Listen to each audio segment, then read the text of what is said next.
pertanyaan kalian bingung. Tapi mulai dari mana? Nah ini masuk ke prinsip kedua, yaitu pencarian. Nah mungkin kalian bingung, apa itu prinsip pencarian? Pencarian adalah di saat kita bisa melihat sebuah industri, ya, dan kita bisa melihat celahnya di industri. Nah ini kalian harus pahami dan gue akan bahas secara detail. Kalian harus bisa desain hidup kalian sedemikian rupa untuk mencari uang yang banyak ya dengan pencarian ini. Di sini maksud gue bukan kita lihat sebuah industri dan kita coba untuk desain karir ya. Jadi bukan kita mikir, oke, gue mau kerja di IT di startup, gue mau desain karir gue dari staff, gue mau jadi manajer, gue mau jadi direktur. Itu bukan maksud gue ya. Ini bukan pencarian karir. Tapi ini adalah pencarian industri, di mana kita bisa lihat celahnya, kita tusuk di dalam paling cepat. Maksud gue dari pencarian adalah kita bisa melihat celah untuk bikin disrupsi yang hebat di industri tersebut yang orang lain belum melakukan. Ini gue kasih contohnya, maksud gue celah itu seperti apa. Jadi waktu itu gue kan jualan pomade itu dari Kaskus ya. Waktu itu gue transisi pertama ke Tokopedia. Jadi di daerah Tangerang sini kebanyakan itu gue yang supply. Kenapa bisa seperti itu? Karena gue melihat celahnya antara transisi Kaskus di Tokopedia. Nah di Tokopedia sendiri, kan waktu itu akhirnya begitu gue mulai jualan banyak sekali yang mulai ikutin. Modal gue paling kecil ya. Mereka bisa banjirin marketnya dengan harga-harga yang lebih murah. Celah yang gue lihat apa? Satu itu adalah advertising, karena waktu itu baru keluar Tokopedia. Jadi Tokopedia itu nggak ada ads seperti sekarang yang pay per click-nya itu di atas itu. Di pay per click-nya waktu itu murah sekali ya. Jadi kalau lu ads murah itu lu langsung muncul paling atas paling kiri pertama. Nah itu gue eksploitasi. Gue lihat celah di situ dengan apa? Ditambah copywriting. Di situ gue belajar seni mengubah tulisan menjadi uang. Orang semua cuma mikir di harga. Tapi yang gue pikir gimana cara gue bisa add value ke produk gue. Walaupun produknya sama ya. Sama-sama jualan pomade Suavecito. Tapi Suavecito gue dapat sisir gratis. Jadi kalau kalian pertama kali lihat itu di Tokopedia, itu gue yang bikin. Orang belum ada. Ya belum ada. Mereka cuma jualan begitu bulk atau mereka paketin 3 lebih murah gitu. Tapi gue lihat gue bisa jual dengan harga yang kompetitif. Gue gak harus banting harga gue. Cuma dengan tambah sisir. Jadi gue pesen lagi dari Cina sisir. Karena murah banget di sana ya. Waktu itu bisa cuma 200-300 perak ya. Tapi banyak sekali dapatnya. Udah. Cuma dengan murah itu gue taruh plus sisir ya. Mau nggak punya rambut seperti Cristiano Ronaldo begitu. Padahal dia aja nggak pakai pomade itu tuh.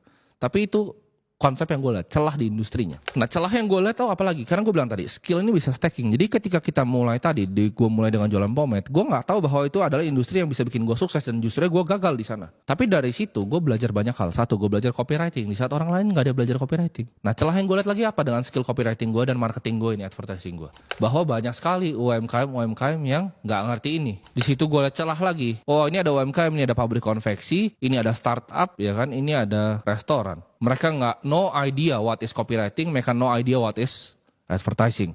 Di situ gue lihat celahnya untuk bikin advertising agency. Ya gue jadi penengahnya untuk bridging mereka ke skill set yang gue punya. Kalau kalian di sini yang OG Facebook Ads, kalian tahu zaman dulu itu nggak ada retargeting canggih seperti sekarang, layering itu nggak ada. Ya jadi zaman dulu sederhana sekali. Lu masuk ke dashboardnya, dia akan minta cuman target demografi, umur, ya.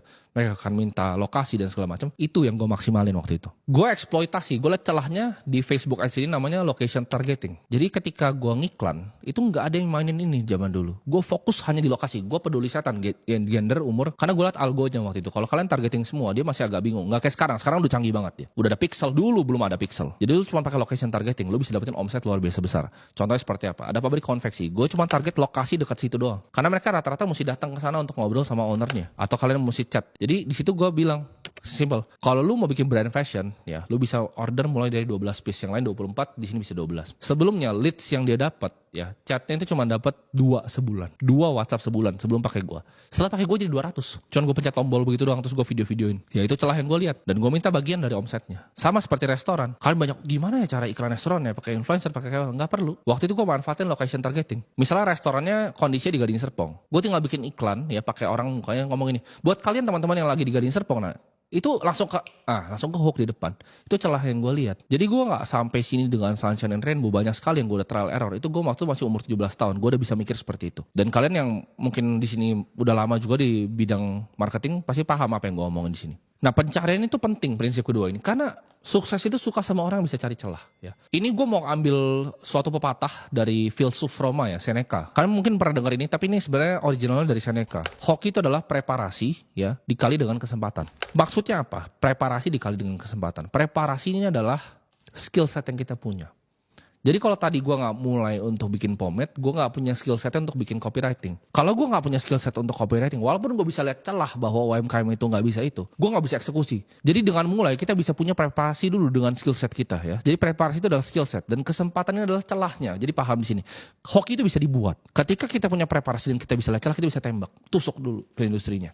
dibanding semua orang lain. Dan di sini kita bisa ada kesempatan untuk bikin kekayaan yang luar biasa besar. Bedanya orang yang bisa sukses dengan yang biasa aja itu bukan cuma kepintaran, tapi keberanian untuk tusuk celahnya. Di saat kesempatan, ya, dan mereka punya preparasi, mereka punya skill set, ada kesempatan nih, mereka akan cepat sekali. Mereka akan tinggalin semuanya di belakang, gak takut sama sekali, gak takut mati, dan mereka akan tusuk. Mereka akan tinggalin event semuanya untuk kejar momennya. Ya, ini gue akan kasih contoh, ada gak orang di belakangnya? Itu partner gue di sana. Ya, gue contoh pakai partner gue kali Mas Ada. Waktu itu dia reach out ke gue, nah kita sempat ngobrol, sederhana sekali, dan gue bilang bisa ketemuan, langsung terbang dia. Ya, dia kan punya skill setnya. Ya, ketika ada opportunity untuk jadi co-founder di perusahaan gue, apa yang dilakukan? Dia tusuk langsung masuk. Jadi dia tinggalin semuanya, ya, semua yang dia punya, ya, di Malang, mau itu baik dia udah beli rumah di sana, keluarganya, bahkan istrinya sendiri, bahkan pekerjaannya sebagai dosen, itu semua ditinggalkan untuk tusuk dan mau disrupsi satu industri ini, yaitu edukasi kripto. Nah, itu kalian paham di situ. Itu nggak semua orang bisa bilang. Jadi kalau orang bilang, oh mau jadi sukses, nggak segampang itu. Kalian bisa nggak relain semuanya untuk tusuk ketika lihat celahnya. Nanti balik itu preparasi, ya, dikali dengan kesempatan. Celah ini bagus dimanfaatin ketika kalian sudah punya sesuatu yang kalian suka bahkan dari dulu, ya. Mungkin gue cari sedotan, ya, jualan pomade, agency segala macam. Itu ibaratnya kayak gue fokus lakukan itu hanya untuk cari duit, ya. Tapi real passion gue kalau ditanya di mana adalah di market. Bagi gue itu game yang menarik karena ibaratnya kalau di sini gue paling jago, gue bisa bantai semua orang dengan mendapatkan return yang paling tinggi. Jadi dapat uang paling banyak kayak main game untuk lawan semua orang di dunia. Itu menarik sekali untuk gue. Sama seperti Bill Gates. Jadi kalian perhatiin ini adalah kalau misal kalian ada sesuatu yang udah condong menarik kalian dari masa kecil, itu kalian bisa cultivate, ya. Kalian rapiin dulu itu supaya bisa jadi celah ketika ada kesempatan yang presentasikan dirinya di depan kalian. Bill Gates itu dari kecil sudah tertarik dengan software. Begitu dia dicelah untuk sikat IBM, dia sikat, dia disrupsi. Henry Ford juga sama. Mereka dari kecil udah tertarik dengan otomobil. Begitu ada celah untuk disrupsi otomobil, dia sikat, akan jadi Ford. Di sini gue mau bilang pepatah bahwa fortune itu favors the bold, ya. Bahkan bukan the brave, bukan yang berani, tapi bold kata-katanya. Orang yang bold untuk melihat celah, orang yang bold untuk memulai. Gue itu bukan dewa, ya. Gue bukan lebih di atas kalian dari segala aspek. Tapi gue cuman lebih bold dari kalian, ya. Gue masih makan nasi, pagi-pagi juga masih berak. Gue masih manusia biasa. Tapi yang gue lakukan adalah apa? Gue lebih bold dari kalian. Gue bisa lihat celah lebih bagus dibanding kalian. Gue punya determinasi yang lebih tinggi dan gue gak pernah nyerah. Dan gue gak takut untuk gagal.